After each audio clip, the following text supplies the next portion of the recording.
Tuan-tuan dan puan-puan muslimin muslimat yang dirahmati oleh Allah Subhanahu Wa Taala. Pertamanya kita panjatkan kesyukuran kita kepada Allah Subhanahu Wa Taala kerana dengan limpah rahmatnya Allah beri kita sama-sama panjang usia kita dengan kesihatan berada dalam majlis ilmu kita pada malam ni. Lain macam pun kita zikirah ni. Duduk diri atas mimbar jadi bid'ah terus malam ni. Baik, tuan-tuan muslimin rahmati oleh Allah, saya dah peruntukkan 20 minit atas tajuk sahur yang diberi pada saya. Saya cakap dengan tuan-tuan sampai 9.30. Kalau awal sikit 9.10 betul ya, 20 minit. Okey. Jangan takut, tak lebih 9.30 kita berhenti insya-Allah. Sahur ni tuan-tuan muslimin rahmati oleh Allah, saya tak mau cakap pasal makanan, tak mau cakap pasal apa-apa. Saya nak cakap dengan tuan-tuan berkaitan dengan waktu sahur. Berkaitan waktu sahur. Tuan-tuan, sahur ni dia berada dalam waktu-waktu yang hebat, kerana dia berada sebelum daripada azan subuh. Maknanya dia berada di waktu malam. Malam ni dia ada satu nilai-nilai yang sangat tinggi di dalam Islam malam ni. Sebab tu para ulama dia suka musim sejuk daripada musim panas. Kerana musim sejuk waktu malam dia panjang, waktu siang dia pendek. Jadi waktu malam bila panjang, salafus soleh mereka boleh ibadat dengan Allah dalam tempoh yang lebih lama. Nak pagi tu lambat, semayang, nak cerah tu lama. Mereka suka waktu malam, terutama waktu musim sejuk. Kerana malam ni dia ada banyak rahsia-rahsia malam dia. Antaranya apa dia? Kita ada tahajud waktu malam. Waktu malam juga kita ada suara, kita ada pengumuman daripada Allah Subhanahu Wa Taala tentang siapa yang nak minta taubat, aku nak terima taubat dia. Hal min sa'ilin, ada dah orang minta apa-apa aku nak bagi kat dia. Jadi kebanyakan benda yang hebat-hebat ni berlaku di waktu malam. Termasuk juga kita ada Lailatul Qadar dan sebagainya, semua tu adalah proses malam. Jadi malam ni bila start daripada azan maghrib sampai azan subuh, itu time frame kita di waktu malam. Jadi apa saja benda kita buat di waktu malam, dia ada nilai yang khusus dalam Islam. Terutama waktu yang dinamakan sebagai waktu sahur. Makanan yang tuan-tuan makan waktu sahur tu saya tak mau cerita lah, tu kita biasa dah dengar. Saya nak cerita kat tuan-tuan waktu sahur tu. Waktu sahur ni bila? Lebih kurang kata Nabi SAW ajak sahabat makan, sahabat kata lebih kurang membaca 50 ayat Al-Quran. Maknanya kalau kita nak dapat pahala sahur, jangan makan terlalu awal. Maknanya pukul 12, pukul 1 jangan makan lagi, kerana itu tak dinamakan sahur. Itu nama sapa. Sapa orang Kuala Lumpur lah. Kuala Lumpur Pinang tu berdarah tak habis-habis sampai pukul 1 nak makan lagi kan. Tak, dia makan lambat sikit, ke 5.30, 5 ke atas. 5 sampai pukul 6 macam kita azan 10, cantik lah jam 10 tu, waktu yang baik. Cuma saya nak bagi tahu kat tuan-tuan, waktu sahur ni selepas kita makan sahur tu semua selesai dah, kita ada beberapa balance masa. Katalah contoh tuan-tuan, kita makan pukul 5.20, 5.40 kita dah habis makan, kita lebih kurang setengah jam. Atau 5.45 kita dah makan, kita ada lebih kurang 30 atau 20 minit untuk azan subuh. Jadi tuan-tuan nak buat apa waktu tu? Saya harap kat tuan-tuan beberapa aktiviti yang penting yang boleh kita buat ketika itu. Yang pertama adalah tuan-tuan dan puan-puan duduk di sejadah, pakai telekung, ambil semayang siap, lepas makan semua selesai, duduk di sejadah sampai azan, sebut satu perkataan. Apa dia perkataan tu? Kata astaghfirullah, astaghfirullah, astaghfirullahalazim, astaghfirullahalazim. Sebut sampai azan subuh. Sebab apa kami kena buat macam tu, Ustaz? Sebab saya akan bawa pada tuan-tuan dan puan-puan 3 dalil sebab apa kita kena kata astaghfirullah sebelum azan subuh, waktu sahur. Pertama kata Allah Ta'ala, auzubillahi minasyaitanirrajim, as-sabirina was-sadiqina wal-qanitina wal-munfiqina wal-mustaghfirina bil ashar. As-sabirin, orang-orang yang sabar. As-sadiqin, orang-orang yang benar. Sadiqina wal-munfiqin, orang yang rajin menderma. Dan orang qanitin, orang yang taat. Dan orang yang kelima yang masuk ranking orang yang hebat adalah wal mustaghfirina bil ashar, orang-orang yang istighfar di waktu sahur. Mustaghfirin istighfar, ashar maknanya waktu sahur. Itu satu. Yang kedua, istighfar atau minta ampun sebelum subuh waktu sahur adalah juga amalan daripada salafus soleh. Firman Allah Subhanahu wa taala, auzubillahi minasyaitonirrajim, kanu qalilan minal laili ma yahja'un wa bil ashari hum yastaghfirun. Sadaqallahul azim. Depa ni perangai salafus soleh, sahabat-sahabat Nabi ni, kanu qalilan minal laili ma yahja'un. Malam depa kurang lena, tidur sat-sat je. Apa mereka buat? Wabila ashari hum yastaghfirun. Waktu-waktu dekat sahur, mereka bangun, mereka istighfar dengan Allah, mereka tangisi dosa yang mereka telah buat sebelum-sebelum tu. Itu amalan yang sangat hebat, yang ada nilai yang sangat tinggi di dalam syarak. Yang ketiga tuan-tuan, dalam sebuah hadis kursi, Nabi SAW menyebut firman Allah Ta'ala, inni la ahammu bi ahli al-ardi adaba. Aku teringin sangat, bukan hampir-hampir nak turun azab pada penduduk di muka bumi. Faiza nazartu ila ummari buyuti, apabila aku melihat orang yang rajin imarahkan rumah aku, main masjid, semayang tarawih, kuliah muslimat. Walaupun kita bukan AJK, kita kata ustaz, saya bukan pengurusi, saya bukan pengatur kuliah, saya bukan AJK, saya just orang biasa, main semayang biasa macam tu. Tak, tuan-tuan yang mai semayang imarahkan rumah Allah Subhanahu Wa Taala, tuan-tuan bukan orang yang biasa, orang yang luar biasa. Sebab tuan-tuan dan puan-puan yang imarahkan masjid ini bukan penyebab azab Allah Ta'ala, tetapi tuan-tuan dan puan-puan adalah penebat azab Allah Ta'ala. Azab nak turun kat kawasan tu bila tengok masjid dan surau tuan-tuan penuh ibadat, imarah dan sebagainya, maka Allah Subhanahu Wa Ta'ala akan menjadikan tuan-tuan dan puan-puan golongan yang pertama yang Allah Ta'ala menjadi punca, Allah elakkan azab kawasan tu. Allah nak turun azab kawasan tu, tapi bila ada orang main semayang, bila ada orang imarahkan rumah Allah. Sebab tu saya harap tuan-tuan yang duduk belah kiri saya sampai belakang muslimat, belakang luar-luar, siapa duduk kat luar lepak ke apa, semuanya orang yang penting. Kita jangan kata kita orang biasa, kita orang luar biasa. Yang di luar yang tak main semayang, luar tu biasa. Tuan-tuan, luar biasa.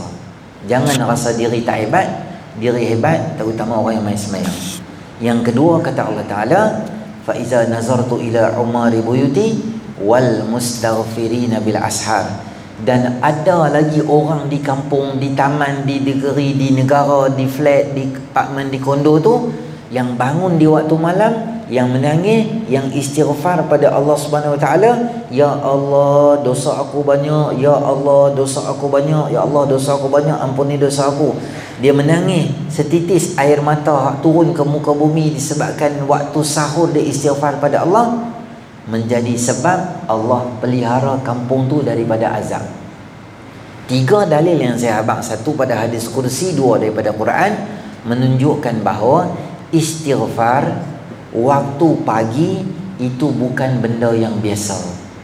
Tuan-tuan dan puan-puan, start pada esok, daripada kita duduk saja sementara azan subuh, atau kita ambil uduk main semayang dah kat surau, main masjid semayang dah, tahiyatul masjid, semayang tahajud dah, ada masa duduk, mulut astagfirullahalazim, astagfirullahalazim, astagfirullahalazim, astagfirullahalazim, ulang sampai azan subuh. Satu. Yang kedua, kita boleh buat apa? Boleh menggunakan waktu tu untuk tahajud, biasa tuan-tuan dengar. Yang ketiga, ada 4 pengisian yang boleh buat. Yang ketiga adalah waktu tu waktu mustajab doa. Tuan-tuan boleh gunakan waktu sahur tu duduk daripada pukul 5.45, 5.50 sampai 6.10, doalah. Nak doa apa? Dunia boleh, akhirat boleh.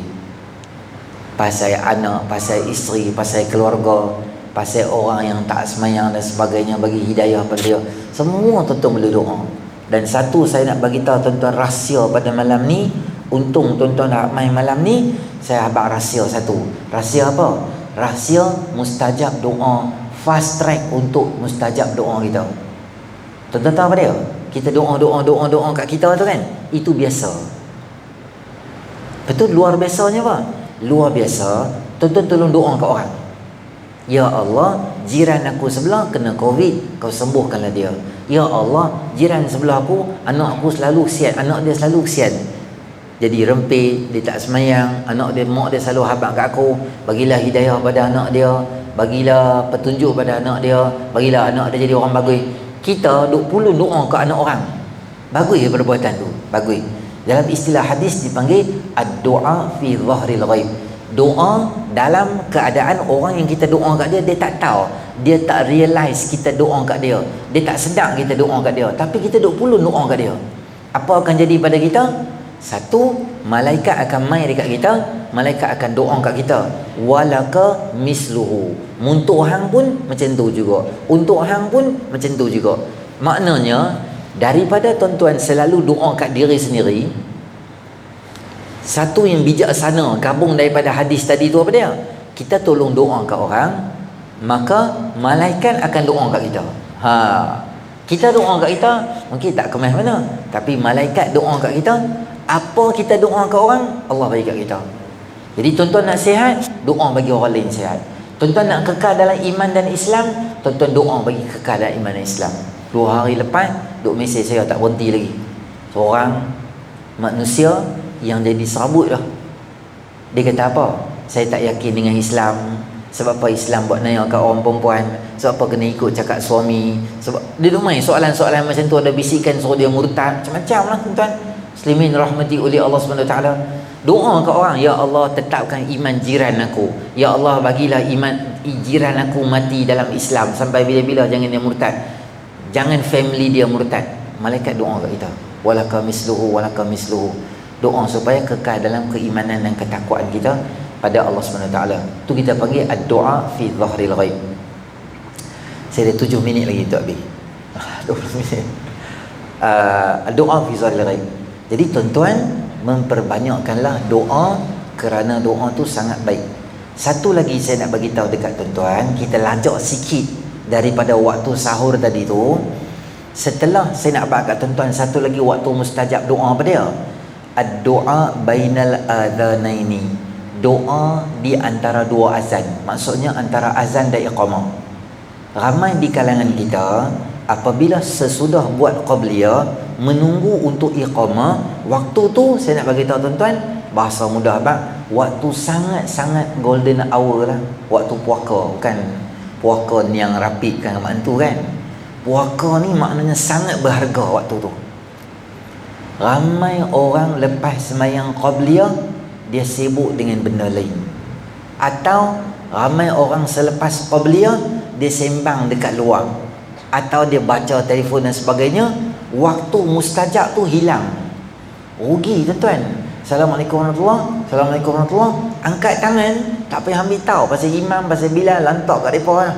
Kita doa sampai orang iqamah. Habis iqamah, baru tutup. Kerana waktu tu waktu mustajab. La yuraddu du'a bainal azanain. Dalam bulan Ramadan, kalau tuan-tuan doa, 3 benda kita dapat. Satu, doa yang Nabi habaq antara azan dan iqamah tak tertolak. Yang nombor 2, sejurus selepas doa, sejurus selepas azan subuh, maka kita berada di satu track yang sangat luar biasa. Thalathun la turaddu da'watuhum. Track apa? 3 manusia yang tak akan tertolak doa mereka. Salah satu daripada 3 tu adalah apa? As-saim hatta yuftira. Orang yang puasa sampai dia buka puasa. Azan dia subuh, Allahu Akbar, Allahu Akbar, azan je tuan-tuan. Maka apa berlaku? Kita terus diri kita berada di track saim, orang yang berpuasa sampai dia buka puasa. Maknanya tuan-tuan dapat 2. Satu, hadis antara azan dan iqamah. Yang kedua, kita berada dalam situasi orang yang berpuasa, lagi mustajab doa. Yang ketiga, kita berada di dalam bulan Ramadan. Maknanya ada 3 layer, 3 level mustajab doa, start daripada subuh sampai bila? Sampai azan maghrib. Selepas azan maghrib, kita berada di track satu lagi, track malam. Maknanya jangan tinggal doa selepas sembahyang fardu. Saya ringkas kat tuan-tuan, kata Nabi SAW apabila ditanya ayyud doa yusma', doa mana yang sangat didengari oleh Allah Ta'ala? Ad-doa fi duburi salawatil maktubati, doa lepas daripada setiap sembahyang fardu. Doa fi jawfil lail, doa di tengah-tengah malam. Maka setiap kali lepas sembahyang fardu, jangan lupa doa pada Allah. Termasuk doa yang tadi kita nak doa waktu sahur tadi tu, termasuk juga beberapa doa yang kita nak doa lepas daripada waktu sembahyang, jangan tinggal. Dan doa di waktu malam, waktu sahur tu lah. Tuan-tuan doa, insya-Allah sama ada dapat segera atau tak dapat segera, ditangguhkan atau ditukar dengan lebih faedah atau diganti di akhirat. Dia 4 je doa, tak pergi mana. Satu doa dapat terus, satu doa tak dapat lambat sikit. Biasa. Sebab kita pun bila Allah suruh kita tak buat cepat, sembahyang lambat, benda-benda baik Allah suruh buat kita lambat, maka Allah bila bagi kita lambat, kita tak boleh komplain. Yang ketiga, Allah tukar. Mungkin kita minta benda A, Allah tukar bagi kita benda B. Mungkin Allah kita minta benda C, Allah bagi kita benda D. Mungkin Allah bagi bukan apa yang kita nak, Allah bagi apa yang kita sesuai. Budak kecil minta motor, bapak dia tak bagi. Bapak dia cerdik ke pandai? Pandai. Bapak dia beli motor apa? Motor yang sesuai dengan dia. Motor RM180 hak basikal budak-budak duk naik, tu level dia. Tapi kalau budak 3 tahun, bapak dia pergi beli juga motor LC 135 dengan 150 Y suku. Budak 3 tahun dapat Y suku, bapak dia 3 suku. Sebab tak sesuai. Motor tu bagus, walaupun kita ada duit, kita boleh beli, tapi tak sesuai. Bila? Nanti satu masa sesuai. Tu manusia, apatah lagi Allah yang Maha Alimun Hakim, pemilik dunia. Dia tahu apa baik buruk untuk kita. Minta tak dapat, nanti dapat. Atau Allah tukar, tak bagi aksiden, rumah orang terbakar, main tahu rumah kita tak terbakar, beg duit kita jatuh tengah jalan, pusing main balik, ada lagi benda tu, beg duit dekat situ, tinggal beg duit kat kedai makan, kawan tu ambil simpan duit beribu-ribu dalam tu, nak bayar yang tu, nak bayar yang ni. Allah pelihara kita. Semua tu kadang-kadang Allah tukar sebab tak mustajab doa. Allah bagi kok ni, bagi kok ni, bagi kok ni, kerana itu lebih penting untuk kita. Lebih penting hang doa nak dapat kereta, Allah tak bagi, tapi Allah selamatkan hang daripada aksiden. Kerana hang ada 2 kaki, lebih berfaedah daripada hang beli kereta baru, tapi hang tak ada kaki, hang aksiden. Dan terakhir, kalau tak dapat di dunia, Allah Subhanahu Wa Taala akan tangguh bagi doa kita tu di akhirat. Jadi ini semua amalan yang boleh kita amalkan waktu dekat-dekat waktu sahur. Jadi saya belanja tuan-tuan 2 minit awal daripada waktu yang diberi pada saya. Terima kasih banyak-banyak. Yang baik pada Allah Subhanahu Wa Taala, yang kurang sempurna tu atas kelemahan saya sendiri. Assalamualaikum warahmatullahi wabarakatuh.